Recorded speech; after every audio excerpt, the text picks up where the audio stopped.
All right, good evening. In compliance with the Open Public Meetings Act of New Jersey, adequate notice of this meeting was provided on December 21st, 2023 by sending written notice and electronic notice to the Courier News and the Breeze, posting it on the website and the bulletin board in the municipal building, and filing with the township clerk. A subsequent notice of relocation of the meeting was provided on October 22nd, 2024. Roll call, please. Councilman Padilla? Here. Councilman Kirsch? Here. Councilman Gallus? Here. Councilman Pedrosa? Here. President Train? Here. If you're able, I would ask you to please stand and join us in the Pledge of Allegiance. I'll ask Councilman Pedrosa to lead us. Pledge allegiance to the flag of the United States of America and to the republic for which it stands, one nation, under God, indivisible, with liberty and justice for all. All right, before we get into the agenda, I will just quick comments as to why we are in this room. When the meeting agenda was done last year, we fully anticipated being able to use the courtroom tonight. Unfortunately, the Bridgewater Township does serve as a early voting location. And even though early voting doesn't start until Saturday, they have already started to move equipment in. And in order to maintain integrity, no one is allowed to be in the room because the equipment's in there. I couldn't even get in the hallway outside the room to come into the building tonight. I had to come around. So from a security point of view, we were faced with either not having a meeting or moving it into this room.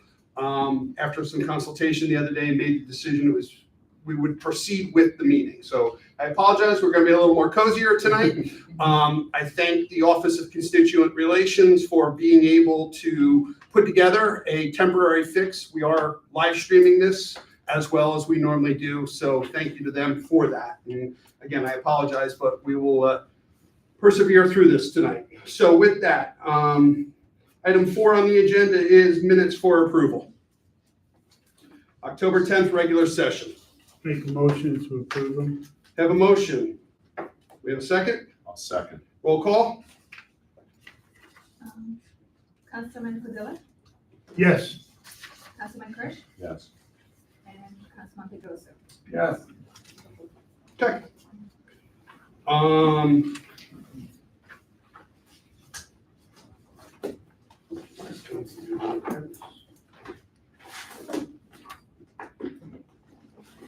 Councilman Nogales, Councilman Pedrosa, who is absent. And President Train? Yes. So, to clarify. You need to say abstain, I'll say abstain, Okay. but Trace was correct. Yes. Okay. And closed session meetings are being routed. Township Council reports, I'll start all the way to my left with Councilman Pedrosa. Thank you, sir. Good evening, everybody. Thank you for coming into our, our makeshift council room tonight. I recently read a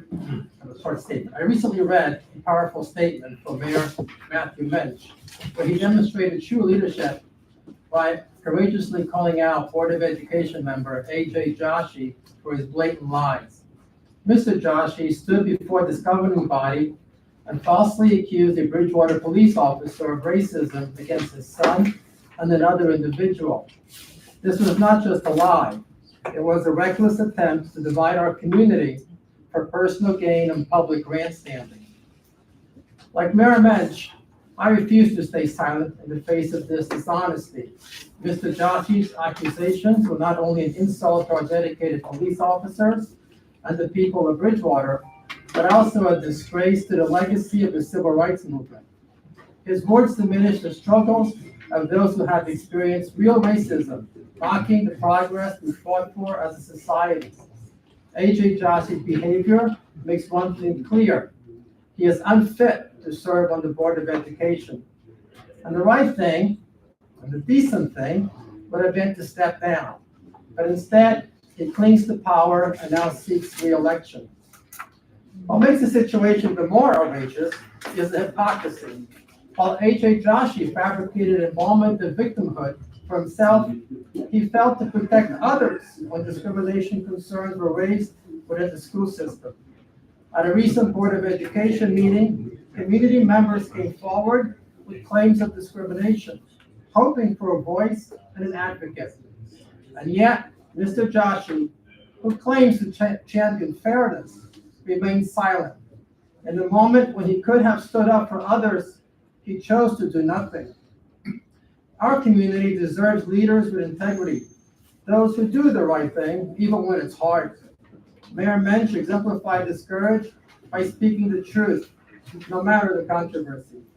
Leadership isn't about chasing attention. It's about standing firm for what's best for the people you serve.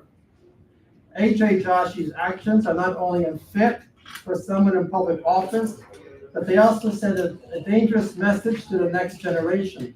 He has shown himself to be a poor role model for our children, one who lies, divides, and shirks responsibility when it matters the most. And Bridgewater deserves better.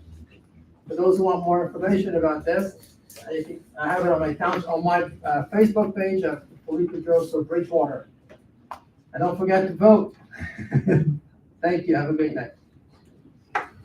Councilman Kirsch. Thank you. So I have several items. I'll try to keep each of them brief. First of all, we might like this format. You never know. You know, it feels nice. It's cozy. It feels cozy. It feels nice. But I do also want to compliment the staff for putting this together so quickly and also accommodating for our animal shelter board meeting that's going on right now down the hall. So on Sunday, October 13th, I attended along with Councilman Pedroso the Skate for the Pause, which was a great event highlighting skateboarding out in the parking lot here, and also partnership with the animal shelter. Money was raised, and certainly awareness was generated there.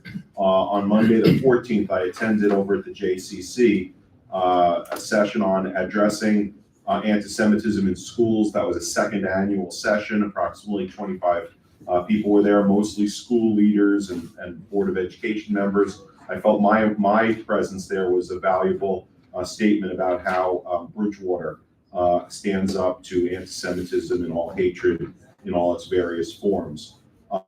On Tuesday the 15th, Planning Board met. Highlights there was consideration of the Route 22 property for redevelopment.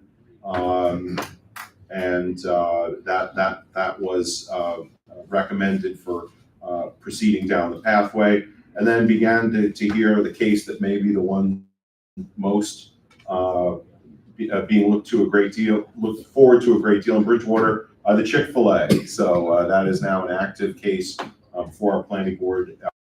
If approved and built, that would be over in the Wegmans Shopping Plaza on the site previously accommodating Ruby Tuesday, right? Yeah, previous Ruby Tuesday. On the 21st, I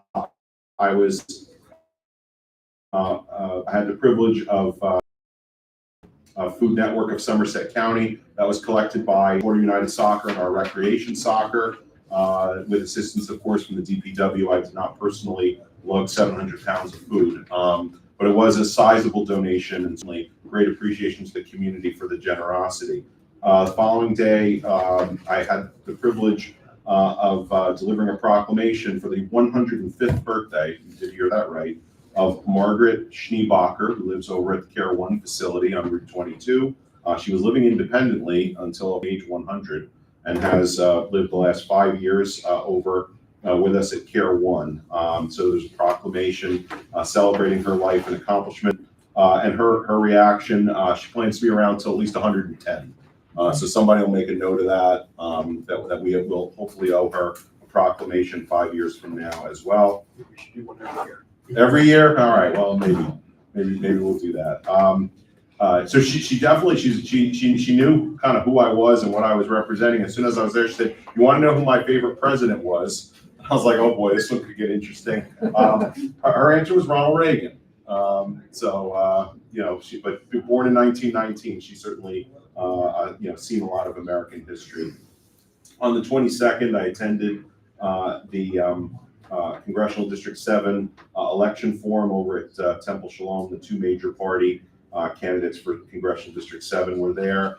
Also that night, the zoning board met, heard a case over in the Bradley Gardens neighborhood for a covered deck. That was over on Franklin Street, one of our newest streets created over the last couple of years. Yesterday, the 23rd, attended the dedication of the turf field. I'm not sure if there's maybe the administration will make the larger announcement there of what that was. But we did formally name the turf field outside our building. Also attended this a meeting on the subject of our sewer system, our sewer utility.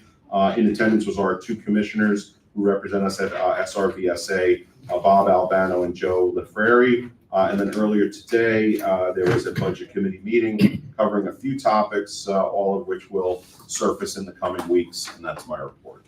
Thank you. Councilman Cardillo. Okay, my report this evening is pretty brief. I also attended the dedication of the turf field Wednesday evening, and I think it's very appropriate that the field is named in honor of past Mayor Patricia Flannery, who was absolutely instrumental in the municipal complex and the work that went into make sure that the township owned the property to get the fields and everything installed. Other than that, the only comment that I have is November 5th is coming up, and while we have some discussions in the room at times, I think the most important thing that each of us can do. Of the major religious groups that help make up the framework of Bridgewater, Muslim, Jewish, and Hindu groups have already or will soon be gathering to celebrate marks of their religions. Because of the current drought and extremely dry vegetation, the state is acting to ban fireworks displays. I haven't heard any more of that other than they're working on it, but that's an issue.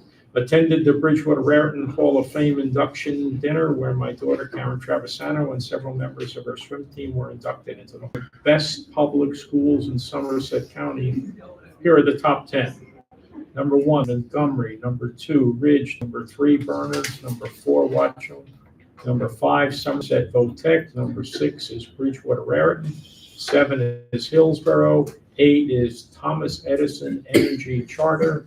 Number 9, Central Jersey College Prep Charter. And number 10 is Somerville. Lastly, we are getting near the end of the year. For those of you who are interested in performing work for the township, the qualified purchasing agent, Sarah Hausman, also known as the QPA, has told me that the requests for proposals were published earlier this month. If you have not seen them and are interested in participating, contact Sarah directly. That is my report. Thank you. Thank you. A couple things. I'll just piggyback on Councilman Cardillo's comments about November 5th. You do not need to wait till November 5th to vote. Starting this Saturday, you can actually come here and vote in the council chambers municipal courtroom. And that runs through, I believe, till November 3rd. And then they will shut down that operation. But early voting, there's only 6 locations throughout Somerset County for early voting. Bridgewater is one of the 6. So you don't need to wait till November 5th. I also did attend the Skate for Paws event. I know Jennifer's here who organized that event as a fundraiser for the animal shelter, and I recognize her for her efforts, and also participated in the budget meeting that Councilman Kirsch discussed already. With that, any comments from the administration? Yes, a few. Thank you, Mr. Ring. Several council members discussed that there was a meeting yesterday that several of us attended with Bridgewater's representatives on the Somerset Regional Sewerage Authority, and appreciate Councilman Kirsch's attendance and members of our staff, and certainly Mr. Albano and Mr. LaFierre. They are very much interested and engaged in understanding the challenges that Bridgewater Township encounters periodically, and as customers of the SRVSA, and we are grateful to them for their willingness to support and assist us. The comments were made, and the mayor was able to attend the dedication of Flannery Field in honor of former Mayor Patty Flannery, and the mayor appreciates the members of the council that were able to attend, and certainly we're glad, all of us that were able to participate, were glad that we could honor Ms. Flannery in that manner. The last thing that I have to report is a New Jersey Department of Community Affairs requires each municipality to prepare a report. It's referred to as the best practices inventory. And this is a report that each, as I said, each municipal government is required to produce annually. Copies had already been provided to members of the Township Council several days ago, and again, a hard copy tonight. This certainly is available to anyone that might be interested.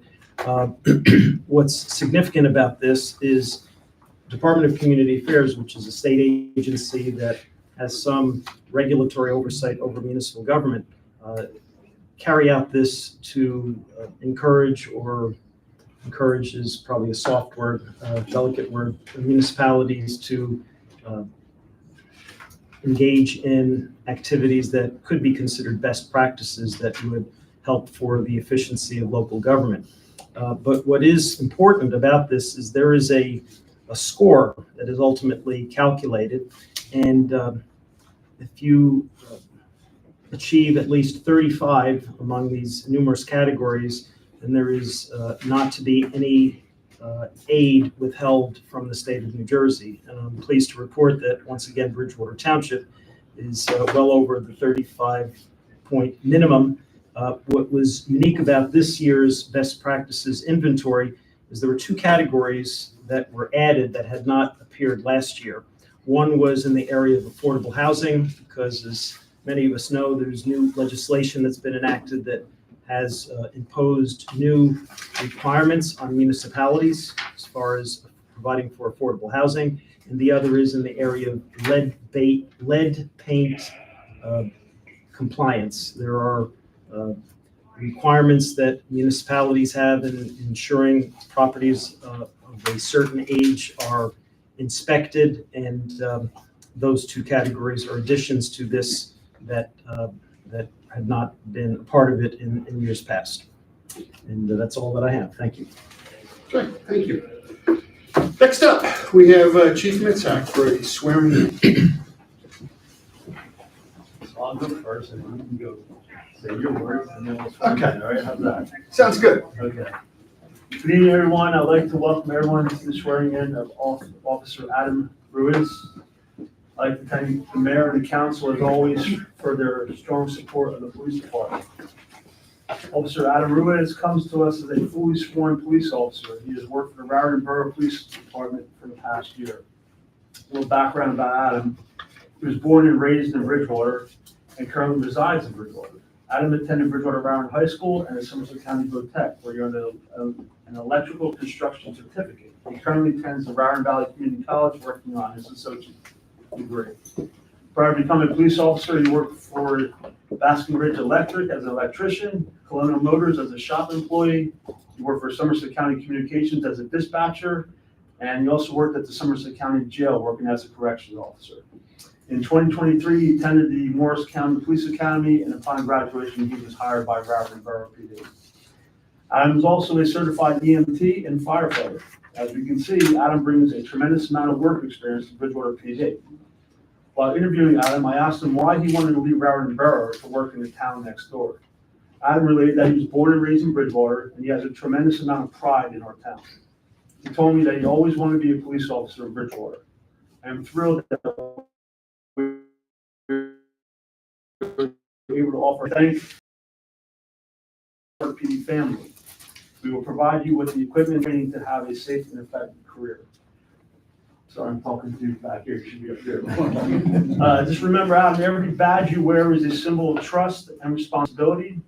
Serve with integrity, protect with courage, and let your actions inspire hope in your community. I wish you all the health and success and safety in the next 25 to 30 years, whatever you want to do as a Bridgewater police officer. And I'll now invite Council President Rings to come up and say a few words and swear you in. I'm going to sit here for a moment, just in the interest of the room, but walked out in the hallway before the meeting, and the administrator said to me, "Oh, have you met our newest officer?" And I looked at Adam and I said, "How long have I known you?" And what'd you say? Since I was 16. I met Adam as a 16-year-old when he first joined the Green Hole Rescue Squad. So I've known Adam for a long time. There's one thing I can tell you that I've known for a long time about Adam, and he's always wanted to be a police officer in Bridgewater. No question, he has made that known over the last several years that I've known Adam. So it's kind of interesting to be able tonight to fill in for the mayor and administer the oath of office, and look forward to seeing you on the streets and keeping everyone in Bridgewater safe and secure. So, Adam's fiancee Nicole will be holding.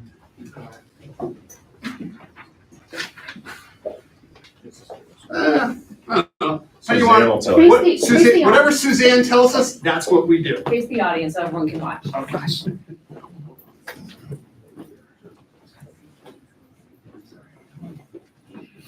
All right, you ready? I state your name. I, Adam Ruiz, Do solemnly swear do solemnly swear that I will support the Constitution of the United States that I will support the Constitution of the United States and the Constitution of the State of New Jersey. and the Constitution of the State of New Jersey. I will bear true faith I will bear true faith and allegiance to the same and allegiance to the same and to the governments established in the United States and to the governments established in the United States and in this state and in the state, under the authority of the people, under the authority of the people, and that I will faithfully, and that I will faithfully, impartially, impartially, and justly and justly perform all the duties perform all the duties of Bridgewater Township Police Officer of Bridgewater Township Police Officer according to the best of my ability. according to the best of my ability. So help me God. So help me God. Congratulations.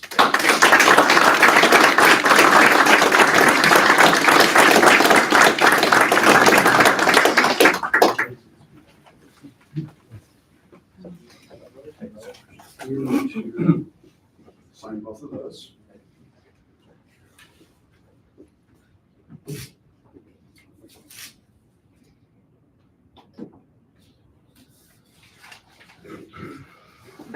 Cap, you want to give him his official badge and access to headquarters? Thank you, sir. Thank you. All right, get to work now.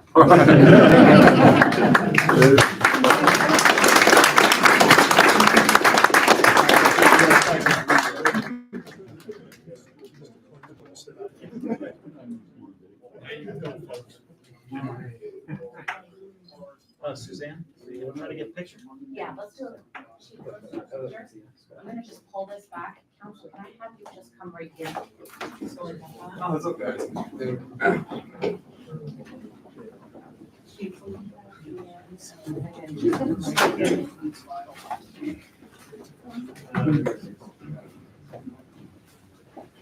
Yes, you. That's the real ball. There's one thing whenever you're at a council meeting, wherever Suzanne tells you to stand, stand. All right, we're You're in the middle. all in the we're on kilter. You're in the middle. This side, Over there, yeah. Come forward for me, Ellen. Yeah. 1 foot out. Yeah. All right. And then Howard a little bit more. We've done this. I'm always in the back. Perfect. All right, right at me. 3, 2, 1. You guys look awesome. Don't lie. I never lie. Good? Good? They bored? We're good? Anybody else? Good, good. All right. All right, good. All right, Jeff. Thank you.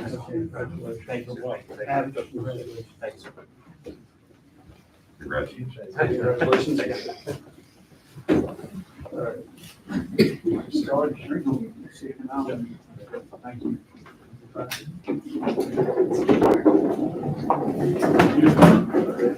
you seen the Montgomery?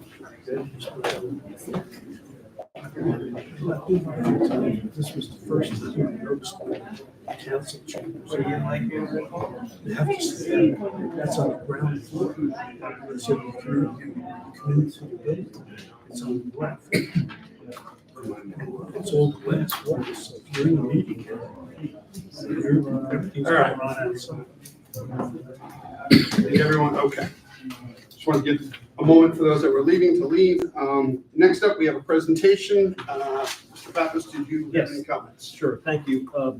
I'd like to ask Christine Madrid, our Director of Human Services, to come up and introduce Mr. Sumner. This week is National Health Education Week, and we thought it was an appropriate time for Mr. Sumner to provide an update. There have been some questions that some members of the governing body had, specifically about the commission's work here in Bridgewater, and thought this would be a good opportunity for some comments. And Mrs. Madrid, could you introduce your staff as well? Good evening. So Kevin Sumner's here. As all of you know, he is the health officer for the Middlebrook Health Commission, of which Bridgewater is a member. So all the statutory health services are provided by Mr. Sumner. In recognition of Public Health Month, we wanted to just kind of give you an overview of some things that are happening specifically in Bridgewater Township, as well as some of the services that are being provided, statistics on what's happening. So Kevin's going to do that, and then also Patty Simcoe-Parker is our health inspector. She's going to do a little bit, she had presented some information to our code department, because there's a lot of overlap between the health department and the code department, so kind of having that communication between the two divisions is extremely helpful. So she's going to kind of incorporate some of that that information that's pretty specific to Bridgewater and which she does here for us. Okay, Kevin? It works. Thank you, and good evening, everybody. Thanks for allowing us to come and speak to you this evening about public health. I was watching the room vacate, which is not an unusual occurrence when we talk about public health, especially following the police department, everybody disappears. But appreciate the time. For those that don't know me, and for the public that doesn't know me, my name is Kevin Sumner. I am the health officer for Middlebrook Regional Health Commission, of which Bridgewater is a member.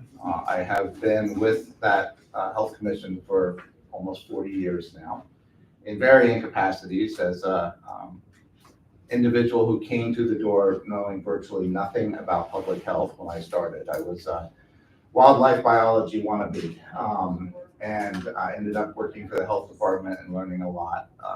Became a registered environmental health specialist, health educator, and ultimately the health officer for the commission. And it has been an incredible ride for me to learn and to meet a lot of people and partner with a lot of people. And to work with Bridgewater. And within Bridgewater, I have Patty Simcoe-Parker, who was hired at the height of COVID to come in and work through the environmental health portion of the health department.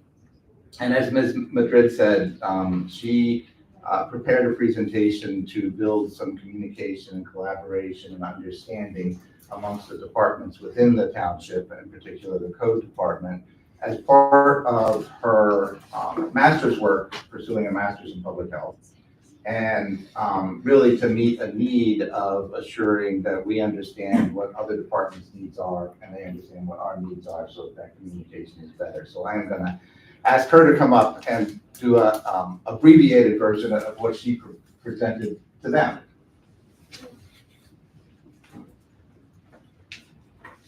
Hi, good evening. My name is Patty. Thank you for the opportunity to be before you tonight to present a project that I worked on for the last 7 weeks. During the last 4 years of working here, I have tried to develop communication with the zoning department, with code, with everybody, and I think the most important place to start at is the services that I actually do, so that people, are aware of everything that we inspect. So of course, you hear health inspector, everybody's like, oh, you inspect restaurants. Absolutely, restaurants are extremely important to inspect, to ensure the safety, food handling practices, and to prevent foodborne illness. In addition to the restaurant inspections, I also inspect septic and wells. Septic systems, I started in Hunterdon County in 1995 and pretty much did a lot of septic inspections and well inspections then, so I feel confident doing those. Recreational bathing facilities, I think we have 16 or 17 in Bridgewater that get inspected. We do pre-operational inspections, and we do compliance inspections during the season for the summertime ones, and then we have recreational bathing facilities the pools that you'll find within hotels that are open all year. We do massage therapy establishments. Massage therapy gets licensed through our department in the health department. And we review all the paperwork, and then we conduct an inspection to ensure compliance with the municipal codes and state codes as well. Added to our list are all of the assisted living and long-term care facilities, all of the food service that occurs within them. We do body art. We have a body art code that pertains to tattoo establishments, any place that does piercing, ears, nose, any kind of body piercing, and places that do permanent cosmetics. During the summertime, we do youth camp inspections. Some of the youth camps have, pools. They have high-risk activities like archery. They have food service, and there's a whole youth camp code that we enforce. We have three kennel type inspections within Bridgewater Township, and we have a really good relationship with the animal shelter next door, who has animal control officers that I work directly with, and they do a lot of the rabies specimen testing for us. So they're an important collaborator with us. Also do mobile food establishments, mobile food. Some are licensed yearly and some are on a temporary basis. The schools, public school systems are required by state law to be inspected twice a year. So those I will visit 2 times during the course of the year. Daycare centers that provide food or have storage of food brought from home get inspected, and all of the industrial cafeterias in Bridgewater get inspected as well. Some of the other things that I do besides the traditional inspections, I want to say traditional meaning they're mandated inspections. People call and they have health-related complaints. As long as I have a code or a municipal ordinance that I can look to for enforcement, we investigate those. Animal bites, those are conducted, follow-up, quarantine, establishing that the animal is up to date on rabies vaccination, and that all prevents the spread of rabies transmission. Reportable communicable diseases, those are part of the investigations that we do, particularly with me, anything that's foodborne illness, doing an interview and then immediately doing an inspection of the establishment that is suspected in the foodborne illness. Luckily, I do not have a lot of those that I do in Bridgewater. We also help facilitate clinics. In the springtime, we partner with Raritan Headwaters and offer a well water testing event for residents. November 16th, our rabies clinic in November is happening at the Findern Firehouse, and we are well underway with advertising for that, communicating to the public that we have that free service for them. And they're usually very, very excited at the beginning of the year to find out when it is. People plan for this. And then in the fall, we have the flu and COVID clinics, and we've already had a couple of those. And I was able to attend one at the senior center. So that was good. So the purpose of this project was to improve cross-sector collaboration and communication. For me, communication is important. I'm always a proponent of, you can't tell somebody too much. So I work the health division, not just me, there's another inspector. But we work with the code department, engineering, zoning, the clerk's office, planning, police, animal control, office of constituent relations, tax, all of those internal departments. And then if a resident needs something that internally we can't provide, I don't just say, oh, we don't have that. I try and link them to an outside resource. And so over the last 4 years, I've been trying to develop sort of like an inventory of our outside resources. I think developing relationships and fostering communication is important, and it's fundamental. It's one of the 10 public health essential services. And that's where my part ends. Thank you. Thanks, Patty. So Patty reviewed what I think is what most people connect with the health departments, food inspections, environmental health services, and to some degree the communication and collaboration. But really it's what goes on behind the scenes to a large extent that is driving what we do, and is typically, if we're doing our job right, invisible to the public, because our goal is to prevent things from happening in the first place. And if we're doing that properly, events don't occur, people don't get sick, people don't get injured. And so one of those activities is to work with partners in the community as well as within the township. And we partner with a number of community agencies, organizations, individuals, one of which is the hospital, particularly Healthier Somerset, which was a coalition developed many years ago and is hosted by Robert Wood Johnson Somerset Hospital. And working with them, I sit on their board, and every 3 years we go through a process of assessing the needs of the communities across Somerset County and identifying those needs and activities to implement to address those needs. The last one was done in 2021 for the 2022 to 2024 cycle. We're actually in the process right now of finalizing the community health assessment for the next 3 years, and we'll issue an implementation plan shortly after that. And out of that process, which has been going on for 12, 15 plus years on a regular cycle, the priorities that have been identified have stayed fairly consistent. We see mental health and substance use as a major priority, not just countywide, but in all of the communities of the county, and in fact, probably most of the communities of the state, that's a number one priority. Obesity prevention, which is tied very closely to chronic diseases, diabetes, and other chronic illnesses, as a priority, and improving access to care. Even though Bridgewater is a fairly affluent community, if we look at the demographics, we know that there are individuals who are, in the middle of that, may not have access to insurance, may not have access to health care. We know that there are challenges with getting appointments, even if people do have insurance. So access to care is a challenge, even though it may not be perceived as something that we would expect to see as a challenge here. And so having identified the priorities, we then use our activities to address those priorities. The challenge here is that typically, because these are such large issues, it takes a fairly significant amount of time to see a change in those.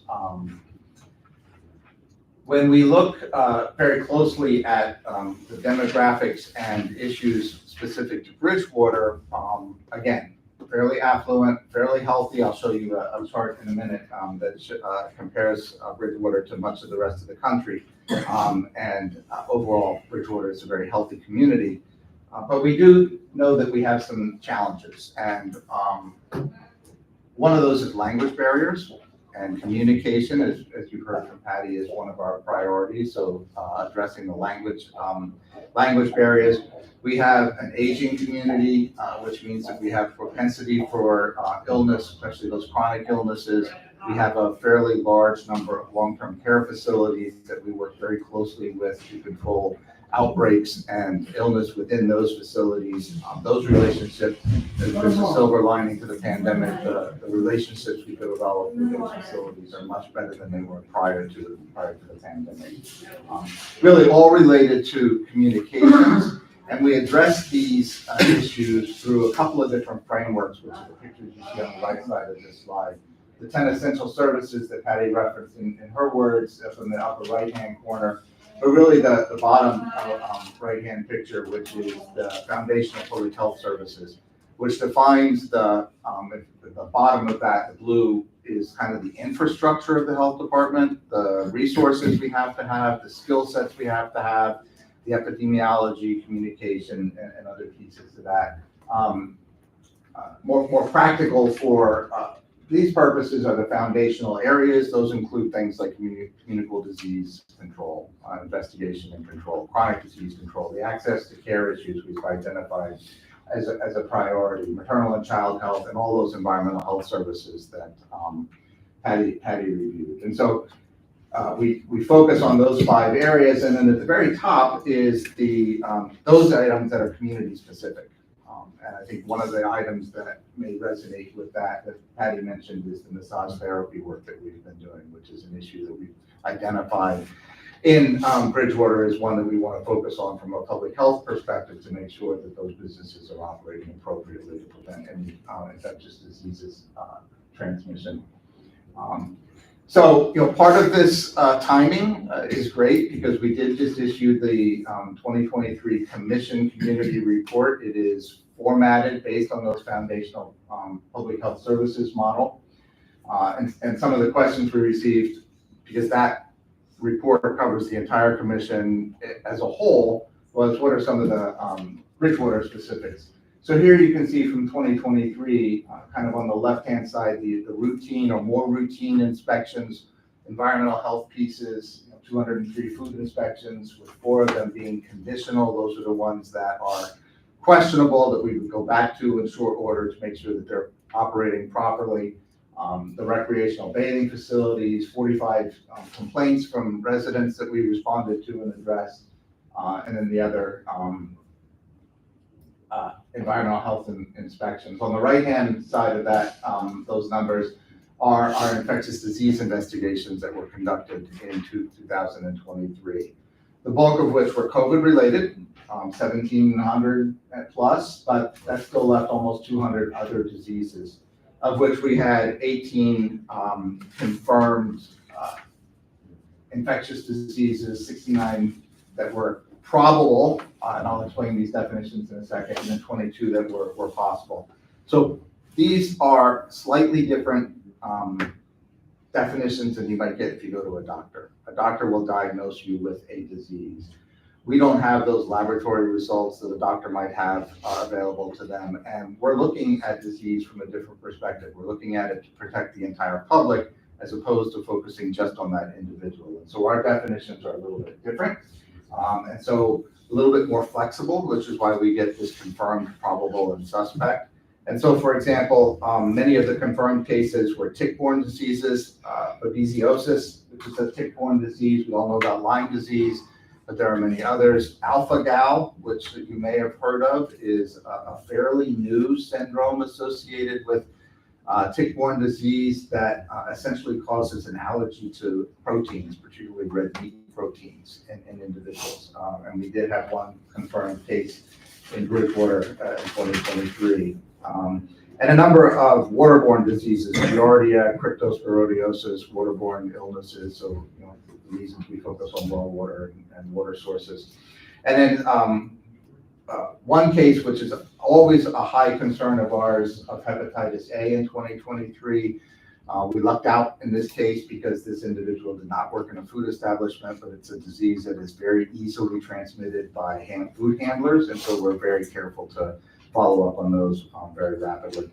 Some of the more unusual ones, we've had a number of dengue fever cases over the last couple of years, all travel related, people visiting areas of the world where dengue is more present and then bringing it back to this country and this community, and then a number of other tick-borne diseases.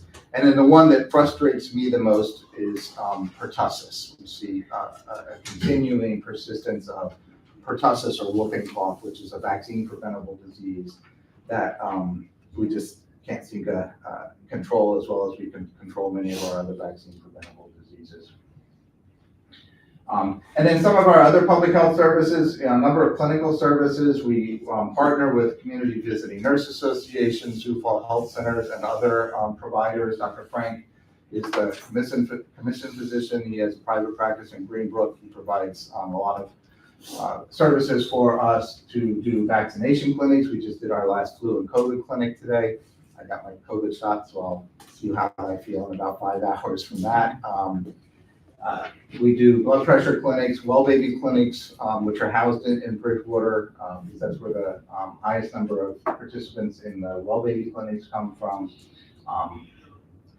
We do lead investigations. You mentioned the lead paint, Mr. Pappas, earlier. And so our function in that process is when we have a child in particular who tests high for blood lead levels, we are mandated to go out and then do an environmental assessment to try and identify the source. And actually what we're finding more frequently now is that it's not so much the paint that is the source, but cosmetics and spices, particularly internationally obtained cosmetics and spices that are contaminated with lead and being used and causing those high blood lead levels.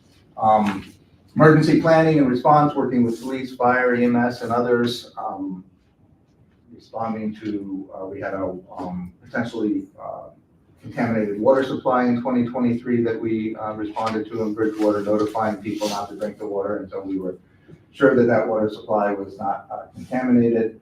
4-H fair, this is really a tribute to the staff. They go out and they inspect all the food establishments at the 4-H fair, and as part of that process, they identified some challenges that were going on with the food handlers. And working with the health educator of the commission, we're able to develop an education program. And this year, we were able to bring all those vendors in, talk to them about their food handling and how to improve and protect the public through those food handling efforts at the 4-H fair. So combination of staff, both internal at Bridgewater, the commission staff, and the staff that works at the 4-H fair. Hard to see, but the bottom right chart is the one I was referring to earlier. This is a new online system that all the towns of the commission, including Bridgewater, were allowed to join this past year, called City Health Dashboard. And we've always struggled to get local municipal level data for public health. This is a group that actually has some of that data and posts that data on their website. But what you can see fairly, but what you can, if you can't, I can point out there are check marks above those little yellow marks that show that in almost every category, Bridgewater is well ahead of the national average in their health status. And so with that, I will stop and ask if there are any questions. Kevin, could you provide a copy of that for us? Yes. So those of us sitting at this end of the room. Yeah, I couldn't see it from here either. Yes, I can send it, absolutely. Just curious, you talked about vaccines, number of people getting vaccines this year over past years. Same, up, down? This is anecdotal Understood. response, right? So let me go back a little bit. So we used to do, when I first started in the health department, we would do hundreds of flu shots every year, maybe 1,000 at each clinic. And then by, I would say the late 90s, early 2000s, we saw a significant drop off. And the primary reason for that is because you could get your flu shot at ShopRite or CVS or everywhere. And so we actually stopped doing our public flu clinics because we were only seeing 20, 30 people and it wasn't worth the cost and the time and the effort to do it. COVID hits, and of course we had to do the COVID vaccinations, and we merged the flu shots with those vaccinations. And we saw a large uptake for some period of time up through last year. And we did about, overall, I would say, between COVID and flu, probably 2,000 vaccinations last year in the fall season. I'm guessing that this year, I don't have numbers yet, I'm guessing this year we're probably going to be less than 500.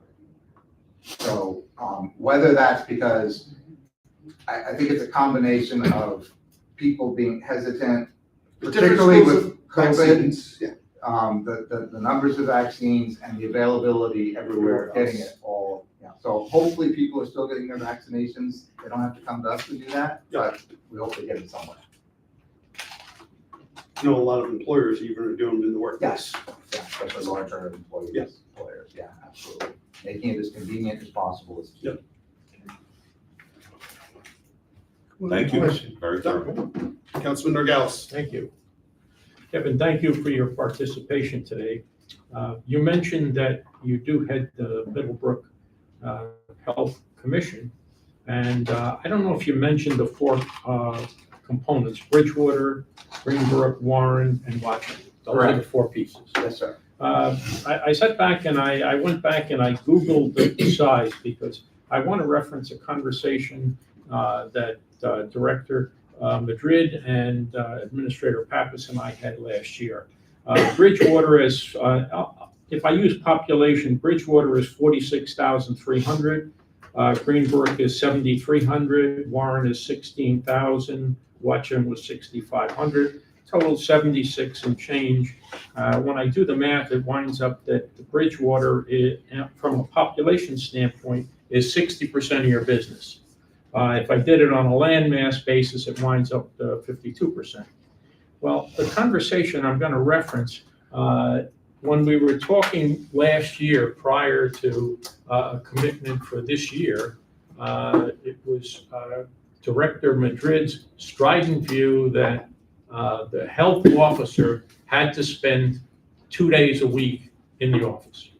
And I guess whether it was 1 day or 2 days, I guess I'm interested in, do you have office hours in Bridgewater similar to if you were a professor at Duke, 1 to 3 on Wednesday or something like that? Do you have office hours at all in Bridgewater? I am here usually on Wednesdays.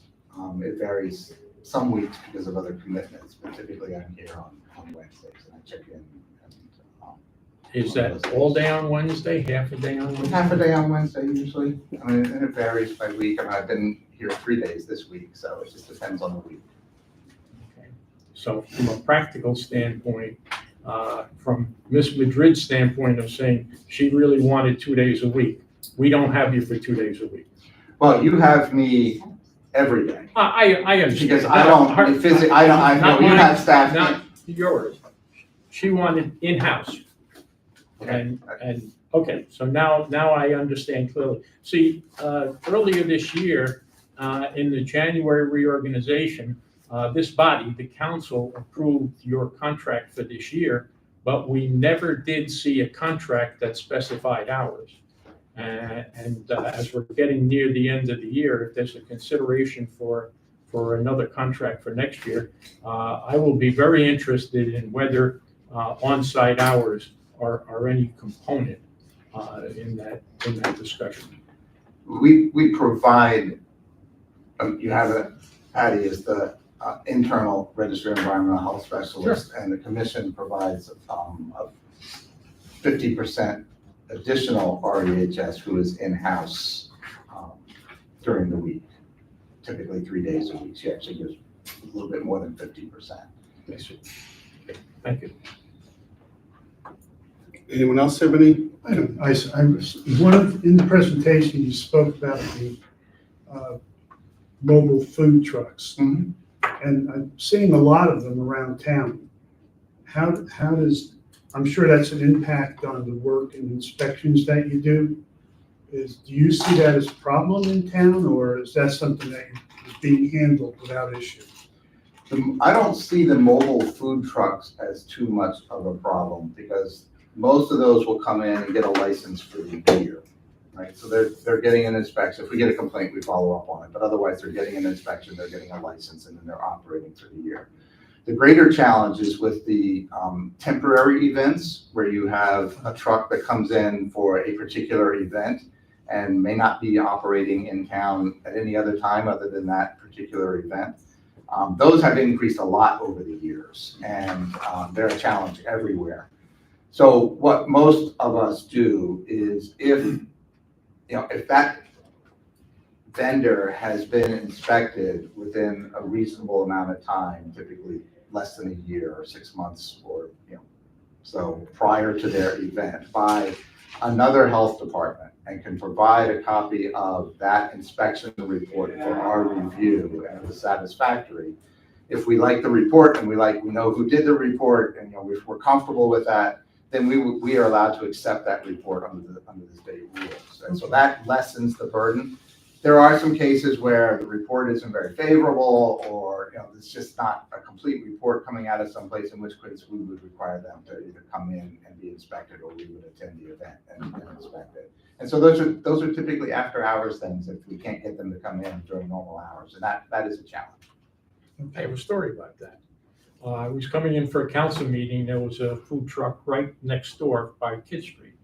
And I went over and I asked the person if he had inspection. There was a little bit of a language problem, but he found an envelope in his front, and one of Patty's free inspection stickers was on there, and it was up to date. And I said, but you have to post it. And I think he understood that, and that was fine.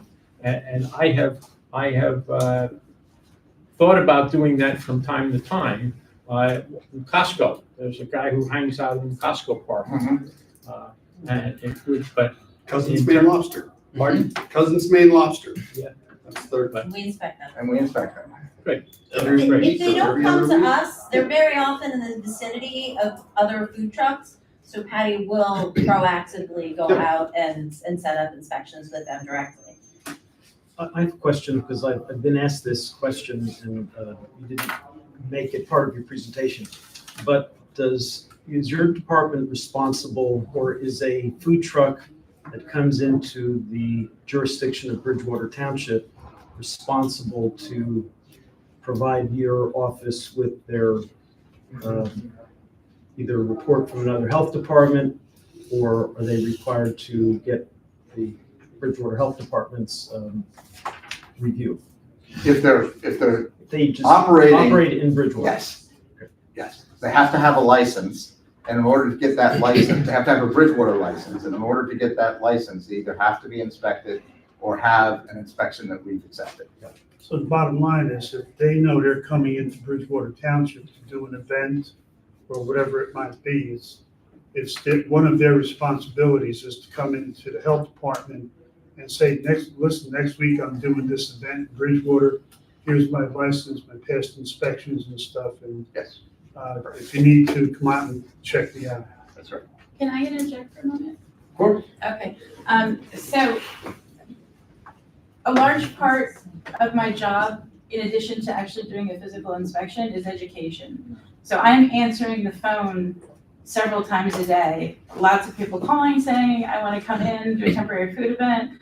I'm doing X, Y, and Z. What do I need? And so the education part is huge in this. Telling them what they need, walking them through it if they've never actually participated in a food event before. I mean, all of this is so important for food safety.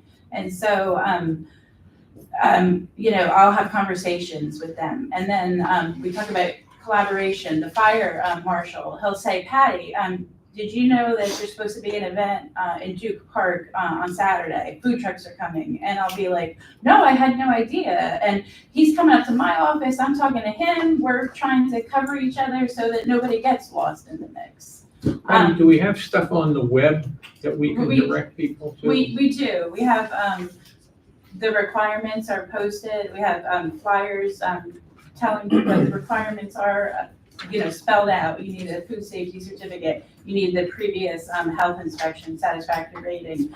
If you're participating in a fair, we actually have like a cheat sheet of things that you can utilize. During COVID, it was huge. Everybody wanted to open a food truck. I can't tell you the number of people that I spoke to regarding requirements for food trucks. Like I said, it's so important, the education aspect of it. And when I'm driving around, also eyes open. Okay, I don't know him. Oh yeah, no, he's good. So it's also a bit of that too. One last question. Sorry, this will be my last one, Mr. Ring, I'm sorry. But there are a number of commercial establishments in the township that that have cooking classes, or they have demonstrations. Are they required to be inspected by you folks if they're serving food to their visitors? If they're serving food, yes. What if they're just giving away beverages? What they made? They're serving. That's Yeah. serving. Okay. Yeah. Thank you. Judy's cooking class. Okay, in the vein of communication, I have notepads here, I'll leave some in the back for the But you public didn't as want well, us to but take notes while you were speaking. no, Now you get it. Thanks for the opportunity. Thank you. Thank you for the service.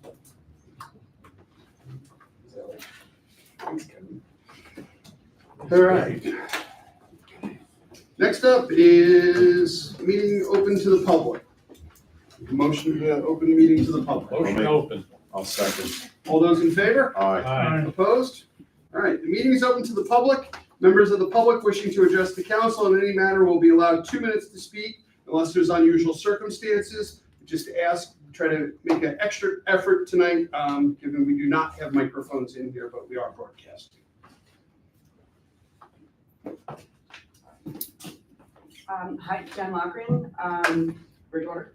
And I just wanted to thank administration, particularly for putting up with my persistence, but also for allowing us to host Gift of the Pogs in the parking lot on October 13th. And thank you to Councilman Kirsch, Joso, and Council Pittsburghs. Oh, Council. Couldn't find me. Sorry. I appreciate you coming out and showing support, and I also wanted to express my gratitude for prioritizing the compassionate care of animals, which is something that I learned tonight that not all municipalities in Somerset County do. Earlier, I had the privilege of attending the Somerset County Regional Animal Shelter Board meeting and presenting a check on behalf of the Archgates Foundation. It was a $1,200 check, but unfortunately the donations for the event were down, as well as donations at the shelter in general.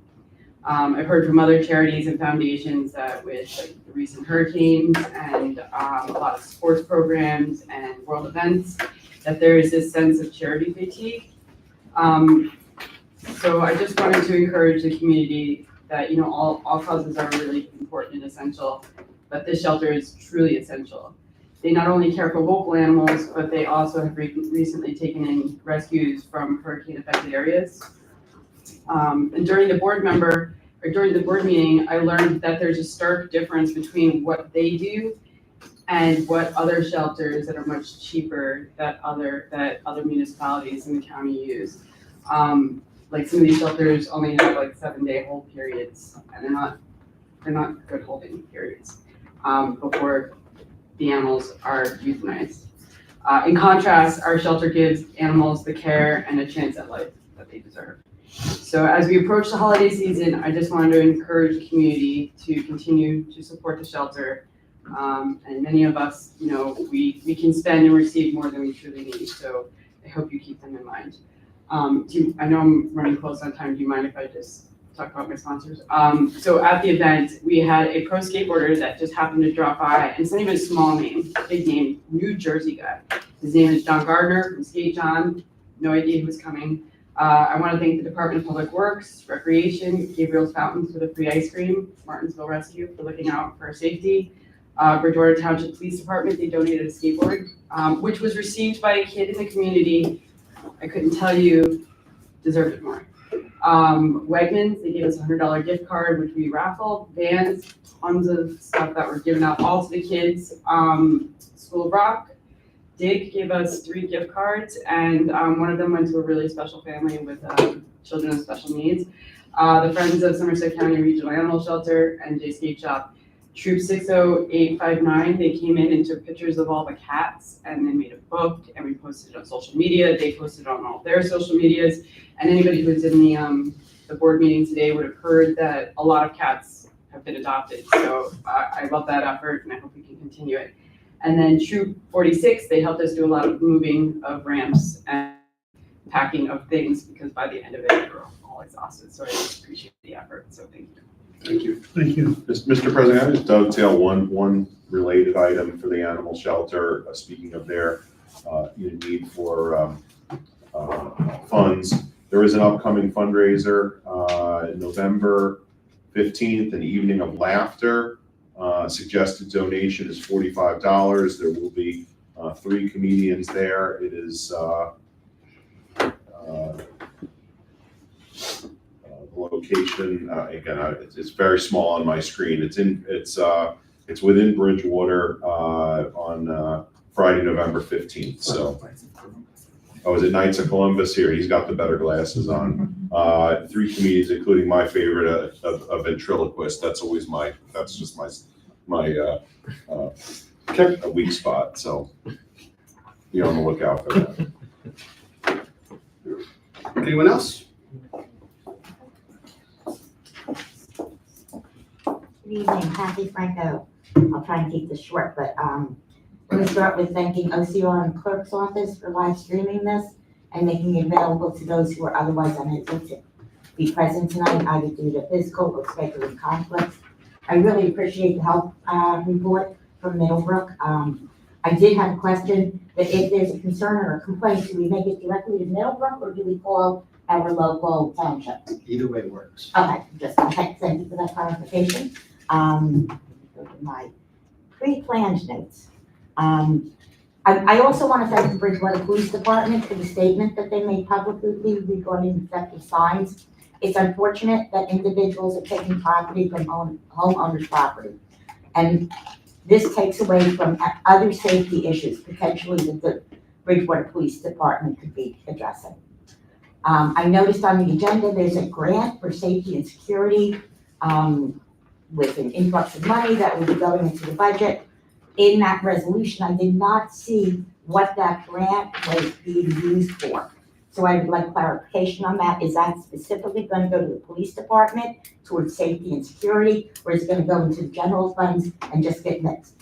I hope that you would discuss that during the discussion of the resolution. Let me just make sure. I'd also like to acknowledge the work of the clerk's office. They are always gracious and helpful to the extent permitted by the township administration as far as providing information. It's unfortunate that residents are required at times to file Oprah's request to get some information. And even so, I know in the past, some of these requests have offered information only to the extent that they're quote unquote permitted, with things redacted, with things blackened out. I would hope that we can continue to have open lines of communication. And if anybody at this dais has a comment to make to me, before I leave the dais, I would ask that you do that, so that you don't close public comment, make a comment about myself or any other member of the public who has made a public comment, and not allow us to respond to those comments. And finally, Councilman Cardoso, I would ask that you please let it go. Your comments about Board of Education members in this forum are totally inappropriate. If you have a concern or complaint about the Board of Education, go to a Board of Education meeting. Okay, it's inappropriate for you to talk about it here. I'm glad that this meeting was live streamed because I was able to listen to your comments on my way here. They are on record, but it's inappropriate, okay? Board of Education is a nonpartisan election, so stay out of it. Thank you.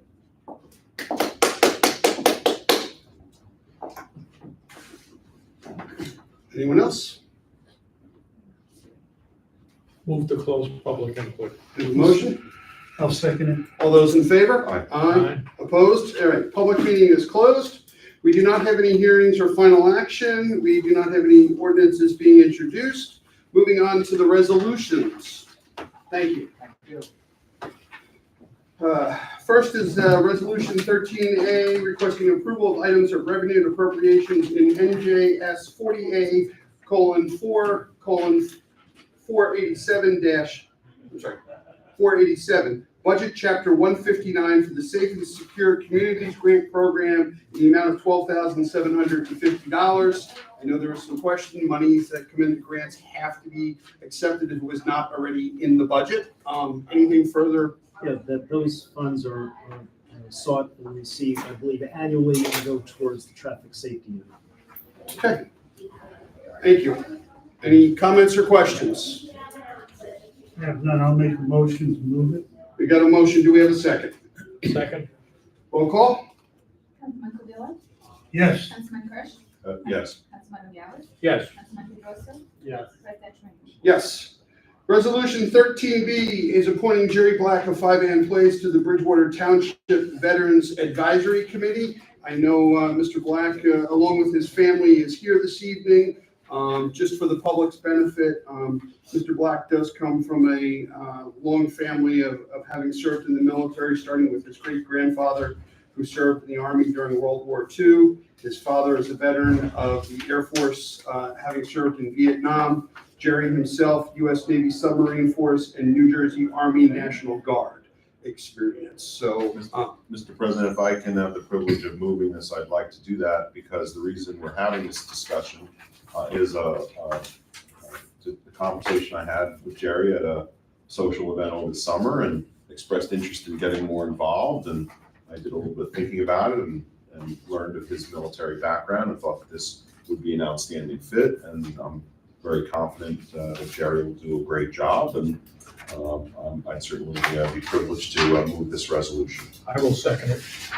Okay, roll call. I'd like to know. Sorry. I just want to, just publicly thank Mr. Black for his service to our country and also for stepping up now and serving in your community, as well as to take a moment to recognize all the men and women of our community that have served in the military and thank them as well for their service. Thank you, sir. Any apologies, any other comments? If not, roll call. Councilman Condit, Yes. Councilman Kirsch, Yes. Councilman Gallas, Yes. Councilman Derosa, Yes. President Schrank. Yes. All right, 13C, request for waiver of fire permit in the amount of $100 for the Somerset County Vocational and Technical High School SCVTHS PTO in conjunction with a vendor fair event scheduled to be held at 14 Vote Drive on Saturday, November 16, 2024, from 10 a.m. to 3 p.m. Pretty self-explanatory. I hope they're not serving any food, but Move 13C. we have a move. Do we have Second it. we have a second. Roll call. Councilman Condit, Yes. Councilman Kirsch, Yes. Councilman Gallas, Yes. Councilman Derosa, Yes. President Schrank. Yes, and finally, 13D is authorizing the 2025 fireworks display for the Somerset Patriots games at TD Bank Ballpark. I have one comment on there. On Thursday, June 26th, the rain date is also June 26th. Yeah. So I guess they're expecting a nice day. It's my birthday, it But should be. that's what they put in Yes, their I know, that's what, application, yes, yes. so I'll move it. We have a move, do we have a second? I'll second. Roll call? Councilman Condit, Yes. Councilman Kirsch, Yes. Councilman Gallas, Yes. Councilman Derosa, Yes. President Schrank. Yes. And that is our agenda this evening. We do not have a closed session, so unless anybody has anything further, Mr. Nurgalis, would you like to, Like to move to adjourn this august body. I will second that. All in favor? Aye. Aye. Opposed? We are adjourned. Thank you. Like all the best practices to